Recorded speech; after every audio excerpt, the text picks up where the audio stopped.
எப்போதுமே எங்கேயாவது முதலமைச்சர் போனால் தமிழ்நாட்டை பொறுத்த வரைக்கும் என்கிட்ட தான் கோரிக்கை வைப்பாங்க. ஆனால் நான் முதலமைச்சராக வந்து உங்களிடத்தில் இப்போ கோரிக்கை வைக்க வந்திருக்கிறேன்.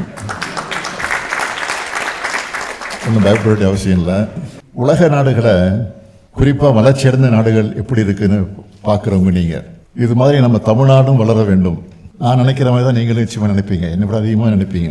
எனவே உங்களால் முடிஞ்ச உதவிகளை தொடர்ந்து உங்கள் தாய் மண்ணுக்கு நீங்கள் செய்யணும், செய்வீங்க, செஞ்சுக்கிட்டு இருக்கிறீங்க. நீங்கள் சின்னதாக பிஸ்னஸ் செஞ்சுக்கிட்டு இருந்தாலும் உங்கள் தொழிலை தமிழ்நாட்டிலேருந்து தொடங்க முயற்சி பண்ண வேண்டும்.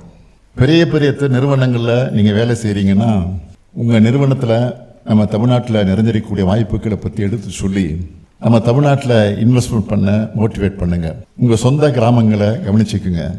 அங்கே படிக்கிற நம்ம அரசு பள்ளி மாணவர்களுக்கு, ஏழை எளிய மாணவர்களுக்கு உங்களால் முடிஞ்ச கல்வி உதவிகளை செய்யுங்கன்னு கேட்டுக்கிறேன். இந்த மூவி பந்து முழுக்க நீ எங்கே போனாலும் தமிழர் என்ற நம்ம அடையாளத்தை விடாதீங்க. உங்கள் வேர்களை மறக்காதீங்க, தமிழை மறக்காதீங்க, தமிழ் மண்ணையும் மக்களையும் மறக்காதீங்க. ஆண்டுக்கு ஒரு முறையாவது தமிழ்நாட்டுக்கு குழந்தைகளோடு வாங்க.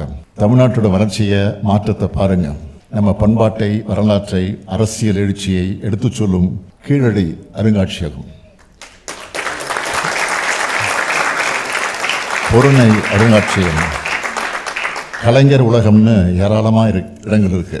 அதையெல்லாம் நீங்கள் மட்டும் இல்லை, உங்கள் குழந்தைகளுக்கும் சுற்றி காண்பிச்சு நம்ம வரலாற்றை எடுத்து சொல்லுங்க.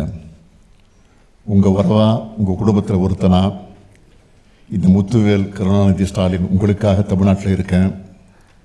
குடும்பத்தோடு இங்கே வந்து இந்த மறக்க முடியாத வரவேற்பை கொடுத்திருக்கக்கூடிய உங்களுக்கெல்லாம் நன்றி, நன்றி, நன்றி. விடைபெறுகிறேன். வணக்கம்.